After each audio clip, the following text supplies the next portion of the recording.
So in this video, I'm taking Kodachrome 25 footage, basically trying to color grade it to the point it looks pretty close to the positive image, which I don't even think the positive image, because the positive image is kind of faded, the film master, the physical copy of it. But I'm trying to color grade this to where it looks fresh, basically like it just was processed. And I'm not sure the year. I know in the last video I posted, I thought it was 1962. People pointed out in the comments that it was not 1962 because there was a car that was made in 64. There was a shot of a car that was made in 1964. So it could be mid 60s, maybe 66, 67. I haven't checked the edge code yet because I've been too busy with other things, and I got to dig through I have a lot of film. So we're just going to say mid to late 60s that this was shot. It was shot on the Bell & Howell 414. And I have that camera too. I don't have the original camera that shot this. You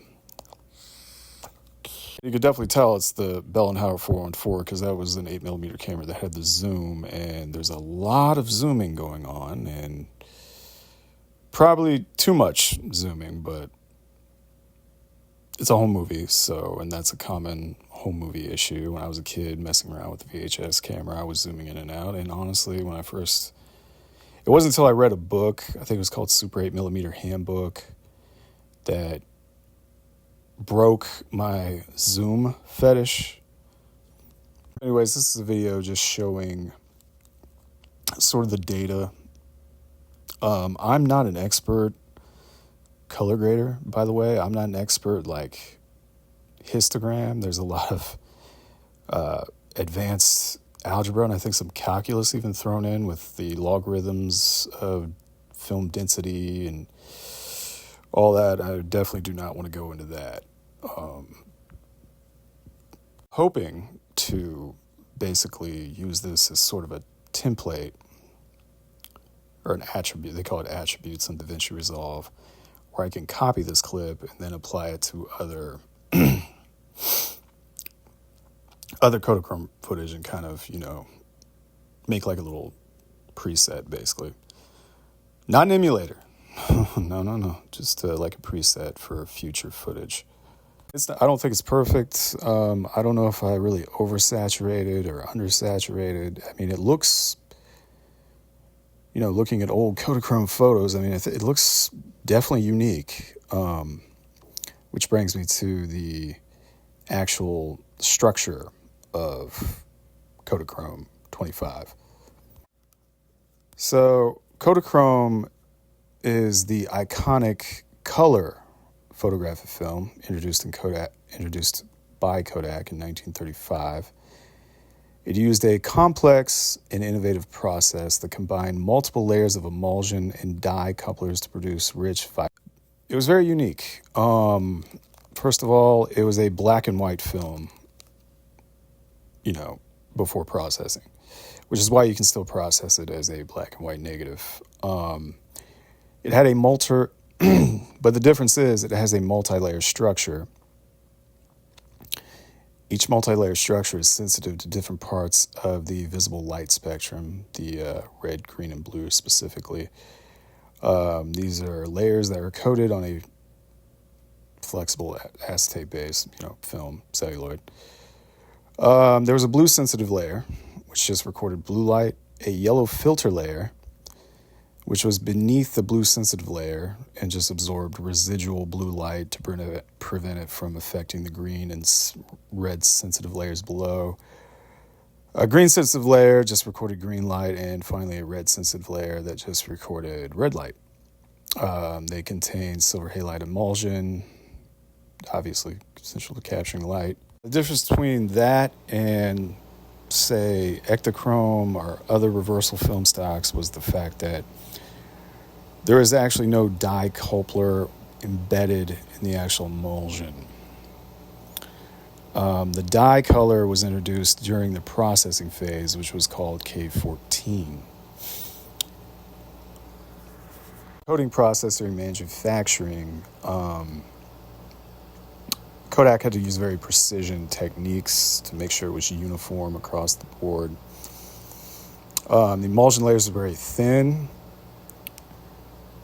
and they were tightly controlled by advanced machinery at the time to get the emulsion coat. And again, the emulsion layers had to be sensitive to specific colors of light. Basically, when you cross-section it, it's like a rainbow cookie. I don't know if anyone's ever had those. It's kind of a New York thing. Rainbow cookies, when you bite into them, they'll have different layers of color.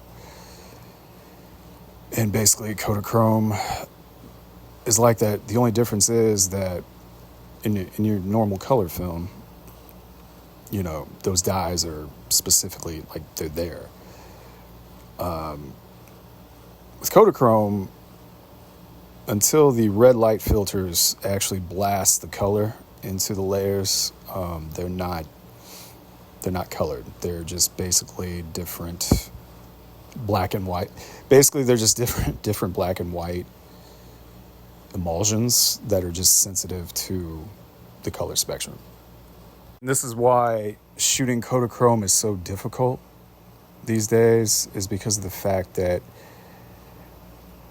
these particular layers have lost their sensitivity to not only light, but they've lost their sensitivity to the color spectrum. At least that's my theory on why it's so hard to shoot expired Kodachrome that's been expired for years.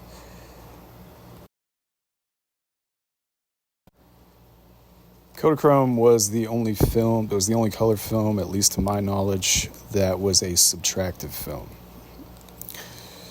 And the subtractive film, again, is using specific wavelengths of light, using the dyes of cyan, magenta, and yellow, instead of the normal RGB, red, green, and blue. That's why the Kodachrome logo is red and yellow, because it's symbolizing how the K14 process was actually putting color inside the film during processing. The cyan dye would absorb the red light, the magenta dye would absorb the green light, and the yellow dye absorbs the blue light. That's why it has such a unique color palette.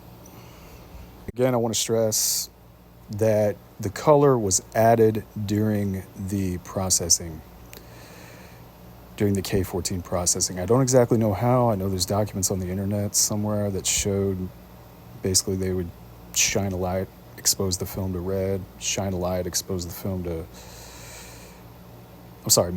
magenta, expose the film. Sometimes I say magenta, it's magenta, and yellow. So cyan, magenta, and yellow were used instead of red, green, and blue, which is what additive color films use in the film, embedded in the dye. Hopefully that makes sense. Again, the difference between additive color versus subtractive color is that additive color using primary color, like red, green, blue, are also known as RGB, to create the image, and it mixes the light, rather than filtering it with dyes, which is what Kodachrome was doing. So in this particular clip, I used the footage that was exposed the best and had the brightest amount of sun, because this was a daylight film, so it's going to respond well to sunlight, natural sunlight. And the histograms in each shot or each scene have a pretty good balance of color. They're not skewed to over or they're underexposure on the histogram.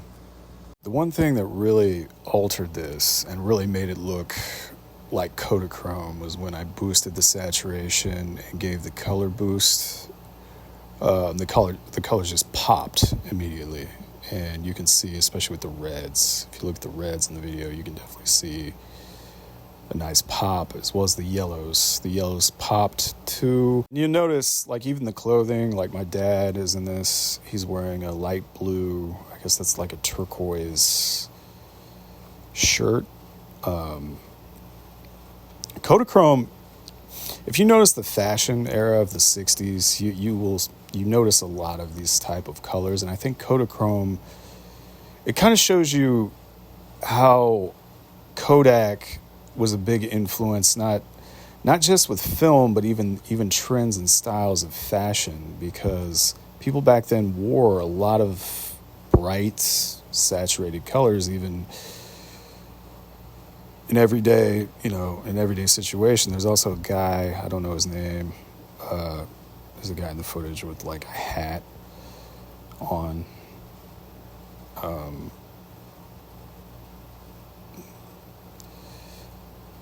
And the hat has like a very prominent red, a very prominent green.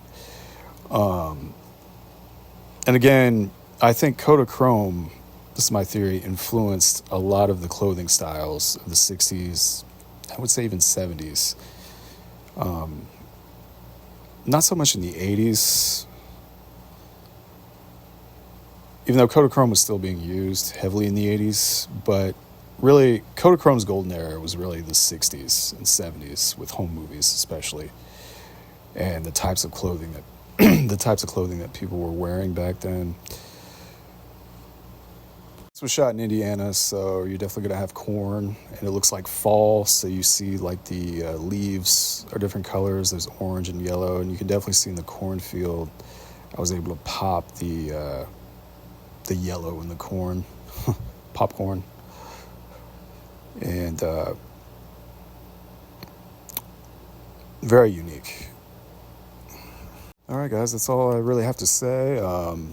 Missed anything, or you have anything to add, or if I did a good job, or even if I did a terrible job, please leave your comments in the thread, or just leave a comment.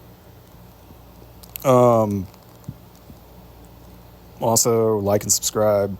Editing, and I'm continuing to improve, and this is my self-improvement journey through editing film and presenting it, exhibiting it. So all right, take care.